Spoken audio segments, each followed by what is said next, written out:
हिंदी की कक्षा में पुनः एक बार आप सभी का स्वागत करती हूँ। कैसे हैं आप लोग? आशा है आप लोग अच्छे होंगे और अच्छी तरह से अपनी पढ़ाई पर ध्यान दे रहे होंगे। आज हम लोग कक्षा 9 से एक नया पाठ पढ़ेंगे। आज हम लोग कक्षा 9 कृतिका से पढ़ेंगे माटी वाली। माटी वाली जिसके लेखक हैं विद्यासागर नौटियाल जी।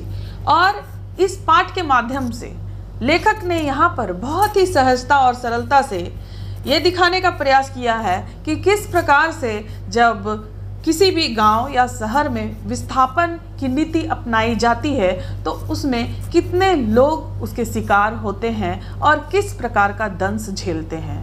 एक बुजुर्ग महिला का यहाँ पर वर्णन किया गया है कि वह मिट्टी बेचती है और इसीलिए इस पाठ का नाम माटी वाली रखा गया है। वो मिट्टी बेचकर अपना गुजारा चलाती है और ना ही उसके पास पक्का घर है, ना ही उसके पास कोई ज़मीन है और उसके पास कुछ भी संपत्ति नहीं है। वो किसी तरह अपना गुजारा चलाती है, परंतु टिहरी बांध के बनने से वहाँ पर जो लोग थे उन्हें विस्थापित किया जाता है और वहाँ से हटा दिया जाता है।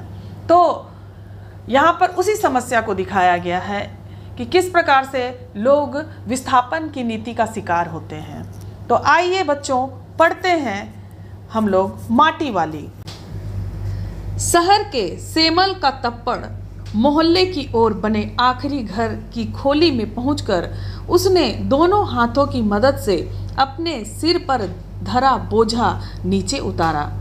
मिट्टी से भरा एक कंटर, कंटर का मतलब कनस्तर। माटी वाली टिहरी शहर में शायद ऐसा कोई घर नहीं होगा जिसे वह न जानती हो या जहां उसे ना जानते हो। घर के कुल निवासी बरसों से वहां रहते आ रहे हैं, किराएदार उनके बच्चे तलक। घर घर में लाल मिट्टी देते रहने के उस काम को करने वाली वह अकेली है। उसका कोई प्रतिद्वंदी नहीं। उसके बगैर तो लगता है टिहरी शहर के कई एक घरों में चूल्हों का जलना तक मुश्किल हो जाएगा। वह ना रहे तो लोगों के सामने रसोई और भोजन कर लेने के बाद अपने चूल्हे चौके की लिपाई करने की समस्या पैदा हो जाएगी। भोजन जुटाने और खाने की तरह रोज की एक समस्या। घर में साफ लाल मिट्टी तो हर हालत में मौजूद रहनी चाहिए। चूल्हे चौकों को लीपने के अलावा साल 2 साल में मकान के कमरों दीवारों की गोबर लिपाई करने के लिए भी लाल मिट्टी की जरूरत पड़ती रहती है। शहर के अंदर कहीं माटा खान है नहीं। माटा खान अर्थात जहाँ से मिट्टी को निकाला जाता है, जहाँ से मिट्टी की खुदाई की जाती है।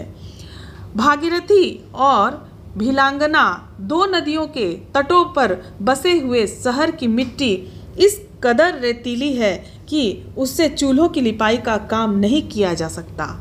रेतीली अर्थात बलुई, जिसमें कि बालू की मात्रा ज़्यादा होती है। आने वाले नए नए किराएदार भी एक बार अपने घर के आंगन में उसे देख लेते हैं तो अपने आप माटी वाली के ग्राहक बन जाते हैं। घर घर जाकर माटी बेचने वाली नाटे कद की एक हरिजन बुढ़िया माटी वाली। शहर वासी सिर्फ माटी वाली को नहीं, उसके कंटर को भी अच्छी तरह पहचानते हैं। रद्दी कपड़े को मोड़कर बनाए गए एक गोल डिल्ले, डिल्ले अर्थात सिर पर बोझे के नीचे रखने के लिए कपड़े की गद्दी के ऊपर लाल चिकनी मिट्टी से छुलबुल भरा कनस्तर टिका रहता है। उसके ऊपर किसी ने कभी कोई ढक्कन लगा हुआ नहीं देखा। अपने कंटर को इस्तेमाल में लाने से पहले वह उसके ऊपरी ढक्कन को काट कर निकाल फेंकती है। ढक्कन के न रहने पर कंटर के अंदर मिट्टी भरने और फिर उसे खाली करने में आसानी रहती है। उसके कंटर को जमीन पर रखते रखते सामने के घर से 9-10 साल की एक छोटी लड़की कामिनी दौड़ती हुई वहां पहुंची और उसके सामने खड़ी हो गई। मेरी माँ ने कहा है जरा हमारे यहाँ भी आ जाना, अभी आती हूँ। घर की मालकिन ने माटी वाली को अपने कंटर की माटी कच्चे आंगन के एक कोने में उड़ेल देने को कह दिया। तू बहुत भाग्यवान है चाय के टाइम पर आई है हमारे घर, भाग्यवान आए खाते वक्त। वह अपनी रसोई में गई और 2 रोटियां लेती आई। रोटियां उसे सौंपकर वह फिर अपनी रसोई में घुस गई। माटी वाली के पास अपने अच्छे या बुरे भाग्य के बारे में ज्यादा सोचने का वक्त नहीं था। घर की मालकिन के अंदर जाते ही माटी वाली ने इधर उधर तेज निगाहें दौड़ाई। हाँ, इस वक्त वह अकेली थी, उसे कोई देख नहीं रहा था। उसने फौरन अपने सिर पर धरे डिल्ले के कपड़े के मोड़ों को हड़बड़ी में एक झटके में खोला और उसे सीधा कर दिया। फिर इकहरा खुल जाने के बाद वह एक पुरानी चादर के एक फटे हुए कपड़े के रूप में प्रकट हुआ। मालकिन के बाहर आंगन में निकलने से पहले उसने चुपके से अपने हाथ में थामी 2 रोटियों में से एक रोटी को मोड़ा और उसे कपड़े पर लपेटकर गांठ बांध दी। साथ ही अपना मुंह यूं ही चलाकर खाने का दिखावा करने लगी। घर की मालकिन पीतल के एक गिलास में चाय लेकर लौटी। उसने वह गिलास बुढ़िया के पास जमीन पर रख दिया। ले सद्दा बासी साग कुछ है नहीं अभी, इस चाय के साथ निगल जा। माटी वाली ने खुले कपड़े के एक छोर से पूरी गोलाई में पकड़कर पीतल का वह गर्म गिलास हाथ में उठा लिया। अपने होठों से गिलास के किनारे को छुआने से पहले शुरू में उसने उसके अंदर रखी गर्म चाय को ठंडा करने के लिए सू करके उस पर लंबी लंबी फूंके मारी। तब रोटी के टुकड़ों को चबाते हुए धीरे धीरे चाय सुड़कने लगी। चाय तो बहुत अच्छा साग हो जाती है ठकुराइन जी। भूख तो अपने में एक साग होती है बुढ़िया, भूख मीठी की भोजन मीठा। तुमने अभी तक पीतल के गिलास संभाल कर रखे हैं, पूरे बाजार में और किसी घर में अब नहीं मिल सकते हैं ये गिलास। तो यहाँ पर ये बहुत ही महत्वपूर्ण पंक्ति है, भूख मीठी की भोजन मीठा।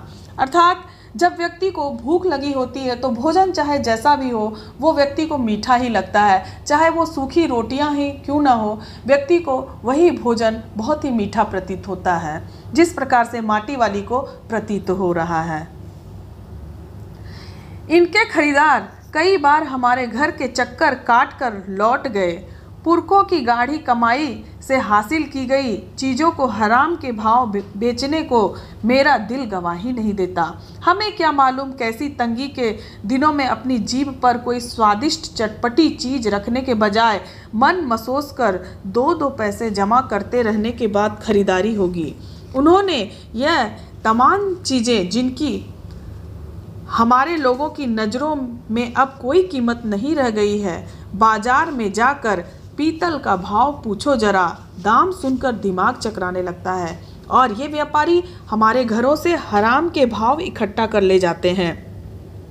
तमाम बर्तन भांडे, कांसे के बर्तन भी गायब हो गए हैं सब घरों से। इतनी लंबी बात नहीं सोचते बाकी लोग। अब जिस घर में जाओ वहाँ या तो स्टील के भांडे दिखाई देते हैं या फिर कांच और चीनी मिट्टी के। अपनी चीज का मोह बहुत बुरा होता है। मैं तो सोचकर पागल हो जाती हूँ कि इस उम्र में इस शहर को छोड़कर हम जाएंगे कहाँ। ठकुराइन जी जो जमीन जायदादों के मालिक हैं वे तो कहीं न कहीं ठिकाने पर जाएंगे ही, पर मैं सोचती हूँ मेरा क्या होगा। मेरी तरफ देखने वाला तो कोई भी नहीं। चाय खत्म कर माटी वाली ने एक हाथ में अपना कपड़ा उठाया, दूसरे में खाली कंटर और खोली से बाहर निकलकर सामने के घर में चली गई। उस घर में भी कल हर हालत में मिट्टी ले आने के आदेश के साथ उसे 2 रोटियां मिल गई। उन्हें भी उसने अपने कपड़े के एक दूसरे छोर में बांध लिया। लोग जाने तो जाने कि वह ये रोटियां अपने बुढ़े के लिए ले जा रही है। उसके घर पहुंचते ही असक्त बुढ़ा कातर नजरों से उसकी ओर देखने लगता है। वह घर में रसोई बनने का इंतजार करने लगता है। आज वह घर पहुंचते ही 3 रोटियां अपने बुढ़े के हवाले कर देगी। रोटियों को देखते ही चेहरा खिल उठेगा बुढ़े का। बुढ़े का यहाँ पर अर्थ है उसके पति को यहाँ पर बुढ़ा कहा गया है क्योंकि उसकी बहुत ही उम्र हो चुकी थी, इसलिए यहाँ पर लेखक ने बुढ़ा कहा है। साथ में ऐसा भी बोल देगी, साग तो कुछ है नहीं अभी, और तब उसे जवाब सुनाई देगा, भूख मीठी कि भोजन मीठा। उसका गांव शहर के इतना पास भी नहीं है, कितना ही तेज चलो फिर भी घर पहुंचने में 1 घंटा तो लग ही जाता है। रोज़ सुबह निकल जाती है वह अपने घर से, पूरा दिन माठा खाना में मिट्टी खोदने, फिर विभिन्न स्थानों में फैले घरों तक उसे ढोने में बीत जाता है। घर पहुंचने से पहले रात घिरने लगती है। उसके पास अपना कोई खेत नहीं, जमीन का एक भी टुकड़ा नहीं, झोपड़ी जिसमें वह गुजारा करती है गांव के एक ठाकुर की जमीन पर खड़ी है। उसकी जमीन पर रहने की एवज में उस भले आदमी के घर पर भी माटी वाली को कई तरह के कामों की बेगार करनी होती है। नहीं, आज वह एक गठरी में बदल गए अपने बुढ़े को कोरी रोटियां नहीं देगी। माटी बेचने से हुई आमदनी से उसने 1 पाव प्याज खरीद लिया। प्याज को कूटकर वह उन्हें जल्दी जल्दी तल लेगी। बुढ़े को पहले रोटियां दिखाएगी ही नहीं, सब्जी तैयार होते ही परोस देगी उसके सामने 2 रोटियां। अब वह 2 रोटियां भी नहीं खा सकता, 1 ही रोटी खा पाएगा, यह हद से हद 1.5। अब उसे ज़्यादा नहीं पचता, बाकी बची 1.5 रोटियां से माटी वाली अपना काम चला लेगी। 1 रोटी तो उसके पेट में पहले ही जमा हो चुकी है। मन में यह सब सोचती, हिसाब लगाती हुई वह अपने घर पहुंच गई। उसके बुढ़े को अब रोटी की कोई ज़रूरत नहीं रह गई थी। माटी वाली के पाँवों की आहट सुनकर हमेशा की तरह आज वह चौंका नहीं। उसने अपनी नज़रें उसकी ओर नहीं घुमाई। घबराई हुई माटी वाली ने उसे छू कर देखा, वह अपनी माटी को छोड़कर जा चुका था, अर्थात उसकी मृत्यु हो चुकी थी। टिहरी बांध पुनर्वास के साहब ने उससे पूछा कि वह रहती कहाँ है। तुम तहसील से अपने घर का प्रमाण पत्र ले आना। मेरी जिंदगी तो इस शहर के तमाम घरों में माटी देते गुजर गई साहब। माटी कहाँ से लाती हो? माटा खान से लाती हूँ माटी। वह माटा खान चढ़ी है तेरे नाम? अगर है तो हम तेरा नाम लिख देते हैं। माटा खान तो मेरी रोजी है साहब। बुढ़िया, हमें ज़मीन का कागज़ चाहिए, रोजी का नहीं। बांध बनने के बाद मैं क्या खाऊंगी साहब? इस बात का फैसला तो हम नहीं कर सकते, वह बात तो तुझे खुद ही तय करनी पड़ेगी। टिहरी बांध की 2 सुरंगों को बंद कर दिया गया है। शहर में पानी भरने लगा है। शहर में आपाधापी मची है। शहरवासी अपने घरों को छोड़कर वहां से भागने लगे।